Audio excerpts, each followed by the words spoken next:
नमस्कार दोस्तों, दिन भर की सभी बड़ी खबरें, लेटेस्ट अपडेट, मुख्य समाचार आप लोगों के लिए लेकर के आए हैं। जहां पर पहली बड़ी खबर में आप लोगों को बताएंगे, चुनाव आयोग और मोदी सरकार की मुश्किलें बढ़ने जा रही हैं। सुप्रीम कोर्ट में सुनवाई की तारीख तय हो चुकी है।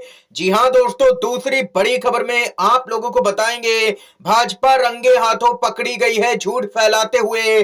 जी हां दोस्तों, सोशल मीडिया पर बेनकाब हुई। तीसरी बड़ी खबर में बताएंगे, केजरीवाल का अमित शाह को खुला चैलेंज। केजरीवाल ने चुनाव नहीं लड़ने का ऐलान किया। इसको लेकर के भी ताजा अपडेट आ रही है। एक एक करके हर बड़ी खबर आप तक पहुंचाएंगे। जहां पर कांग्रेस पार्टी ने पूरा दिल्ली का चुनाव ही पलट दिया, एक और गारंटी जारी करके। दोस्तों, हर बड़ी खबर आप तक आगे इसी वीडियो में पहुंचेगी। लगातार बने रहिएगा, पूरा वीडियो देखिएगा। खबरों की तरफ बढ़ेंगे उससे पहले आप लोगों से एक छोटी सी रिक्वेस्ट है दोस्तों, अगर आप लोग भी चुनावों में बैलेट पेपर के जरिए वोटिंग का समर्थन करते हैं तो अभी इस वीडियो को लाइक कीजिएगा दोस्तों, और कमेंट बॉक्स में hashtag we support ballot paper जरूर ही कमेंट कीजिएगा। जो पहली और सबसे बड़ी खबर है आप लोगों को दोस्तों बताते चले, खबर आ रही है सामने। चुनाव संचालन नियमों में संशोधन के खिलाफ में कांग्रेस पार्टी की याचिका पर 15 जनवरी को सुप्रीम कोर्ट में सुनवाई होगी। उच्चतम न्यायालय यहां पर सुनवाई करेगा कांग्रेस पार्टी की याचिका पर। कांग्रेस के नेता जयराम रमेश के द्वारा दायर रेट याचिका पर सुनवाई करेगा सुप्रीम कोर्ट। याचिका में चुनाव नियम 1961 में संशोधन को चुनौती दी गई है। ये नियम कुछ इलेक्ट्रॉनिक दस्तावेजों को सार्वजनिक निरीक्षण के लिए रोके जाने को लेकर के है, जिस पर कांग्रेस पार्टी ने आपत्ति दर्ज करवाई है। सर्वोच्च न्यायालय की वेबसाइट पर प्रकाशित वाद सूची के अनुसार सीजीआई संजीव खन्ना और संजय कुमार की पीठ 15 जनवरी को मामले पर सुनवाई करेगी। कांग्रेस के नेता जयराम रमेश ने कहा है कि निर्वाचन आयोग एक संवैधानिक निकाय है, इस पर स्वतंत्र और निष्पक्ष चुनाव कराने की जिम्मेदारी है, इसलिए इसे एक तरफा और सार्वजनिक विचार विमर्श के बिना इतने अहम नियम में इतनी निर्लज्जता से संशोधन करने की इजाजत नहीं दी जा सकती है। इनके संशोधन को रद्द किया जाए, सुप्रीम कोर्ट की तरफ से यह मांग की गई है दोस्तों। यानी कि खुलेआम तानाशाही की जा रही है। अब यहां पर इलेक्ट्रॉनिक सबूत भी नहीं दिए जाएंगे। अगर कहीं पर भी गड़बड़ी के आरोप लगते हैं तो सीसीटीवी भी मुहैया नहीं करवाया जाएगा। इस तरीके के संशोधन यहां पर कर दिए गए। यानी कि पहले से ही चुनावी प्रक्रिया पर इंडिया गठबंधन सवाल उठा रहा था, ईवीएम और बैलेट पेपर का मुद्दा छाया था, और ऐसे में अब तो यहां पर ये एक और मुद्दा सामने निकल के आया है दोस्तों, जिसके बाद और भी गंभीर सवाल खड़े हो रहे हैं। आप लोगों के अनुसार क्या कुछ राय है इस खबर को लेकर के बताइएगा कमेंट बॉक्स में। इसके साथ ही जो अपडेट आ रही है बताते चले, भाजपा बेनकाब हुई है। दिल्ली में फेक न्यूज फैलाती हुई पकड़ी गई भाजपा रंगे हाथों। विज्ञापन में हरियाणा की खराब सड़कें दिखा करके दिल्ली में मांगे वोट। लोगों ने सोशल मीडिया पर कर दिया बेनकाब। फेक न्यूज फैलाती हुई पकड़ी गई है भाजपा। मैं चुनाव नहीं लड़ूंगा, मुझे इलेक्शन से कोई भी लेना देना नहीं है। अरविंद केजरीवाल ने अमित शाह को दे दिया है बड़ा चैलेंज।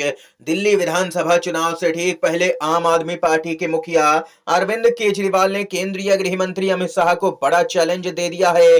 उन्होंने कहा है कि आप झुग्गी वालों के लिए बहुत बड़े बड़े वादे करके गए हैं, हम सभी को मकान देंगे। 10 साल में आपने जितने झुग्गी वालों को उजाड़ा वह सब कोर्ट में है, उनके कोर्ट के केस वापस लो। कोर्ट में शपथ पत्र देकर के कहो कि सभी झुग्गी वासियों को उनकी जमीनों पर बसाएंगे। अगर अमित शाह झुग्गी वालों को उनकी जमीन पर वापस बसा देते हैं तो मैं चुनाव नहीं लड़ूंगा।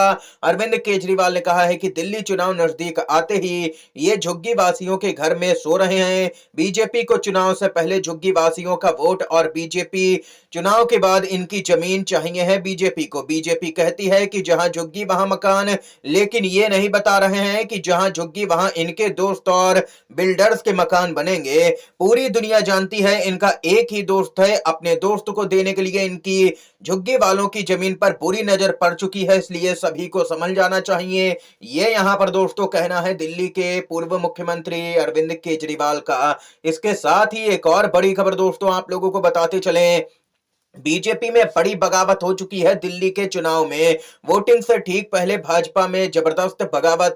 टिकट नहीं मिला तो बागी हुए बीजेपी के दिग्गज नेता कपिल मिश्रा की मुश्किलें बढ़ाने वाला ऐलान कर दिया है। बीजेपी की दूसरी लिस्ट जारी होने के बाद बीजेपी के एक नेता ने खुली बगावत कर दी है। उनका कहना है कि बीजेपी सोचती है कि किसी ऐरे गहरे नत्थु खैरे को यहां पर खड़ा करके जीत जाएगी तो यह उसकी सबसे बड़ी भूल है। कांग्रेस में जाने से इनकार करते हुए बीजेपी नेता ने कहा कि वह 17 तारीख से पहले अपना नामांकन दाखिल करेंगे। दोस्तों बताते चले, दिल्ली के करावल नगर सीट से 5 बार विधायक रहे बीजेपी के नेता मोहन सिंह बिष्ट ने पार्टी से बगावत का बिगुल फूंक दिया है। पार्टी ने इस बार उनका टिकट काट करके इस सीट से आम आदमी पार्टी के पूर्व नेता, दिल्ली सरकार में मंत्री रह चुके और बीजेपी के विवादित इस समय के नेता कपिल मिश्रा को मैदान में उतारा है। ये यहां पर दोस्तों खबर सामने निकल के आई है। इसके साथ ही भाजपा में जबरदस्त बगावत हो चुकी है दोस्तों। जो अगली बड़ी खबर आ रही है आप लोगों को बताते चलें, कांग्रेस पार्टी ने खेल दिया है बड़ा मास्टर स्ट्रोक। विधानसभा के चुनाव में दिल्ली चुनाव के बीच में कांग्रेस पार्टी की नई घोषणा, शिक्षित बेरोजगारों को 8,500 रुपए देने का ऐलान कर दिया है।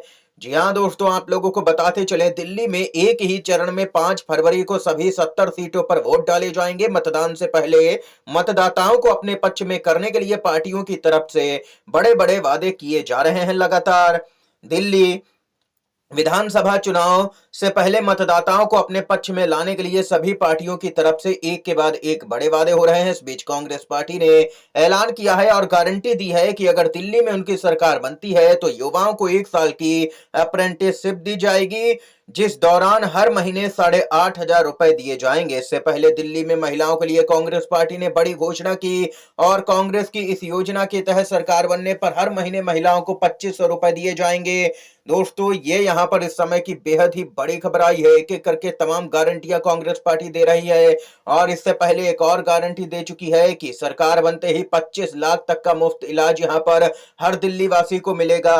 ये अपडेट आई है। इसके साथ ही यूपी से खबर आ रही है, अयोध्या में फिर योगी सरकार की मुश्किलें बढ़ती हुई नजर आ रही हैं। क्या मायावती और अखिलेश यादव फिर से साथ आएंगे? क्योंकि मिल्कीपुर उपचुनाव में बसपा अपना उम्मीदवार नहीं उतारेगी, यानी कि मिल्कीपुर सीट पर समाजवादी पार्टी की राह पूरी तरह से आसान हो जाएगी दोस्तों।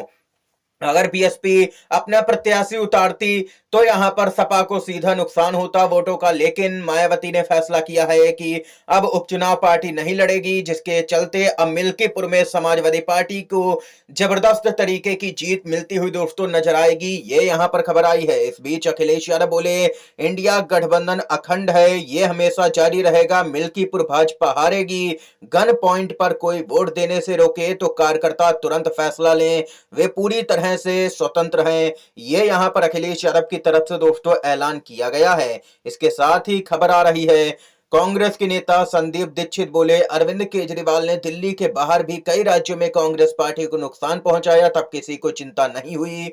आम आदमी पार्टी किस उम्मीद से रहम की भीख मांग रही है, हम यहां पर आम आदमी पार्टी को सत्ता से हटाएंगे, यह संदीप दीक्षित का कहना है दोस्तों। इतना ही नहीं, भाजपा के नेतृत्व वाले एनडी गठबंधन में दरार पड़ चुकी है। केंद्रीय मंत्री रामदास अठावले ने उतारे दिल्ली विधानसभा चुनाव में अपने रिपब्लिकन पार्टी के उम्मीदवार। एनसीपी अजीत गुट पहले ही उतार चुका है अपने उम्मीदवार। बीजेपी में जबरदस्त फूट। ये यहाँ पर दोस्तों इस समय की तमाम बड़ी खबरें, मुख्य समाचार थे जो हमने आप तक पहुंचाए इस वीडियो के माध्यम से। दोस्तों वीडियो अगर आप लोगों को पसंद आया हो तो लाइक कीजिएगा, इन खबरों को शेयर कीजिएगा अपने दोस्तों में, और चैनल पर अगर आप लोग नए हैं तो चैनल को जरूर ही सब्सक्राइब कीजिएगा। वीडियो देखने के लिए आप सभी का बहुत बहुत धन्यवाद।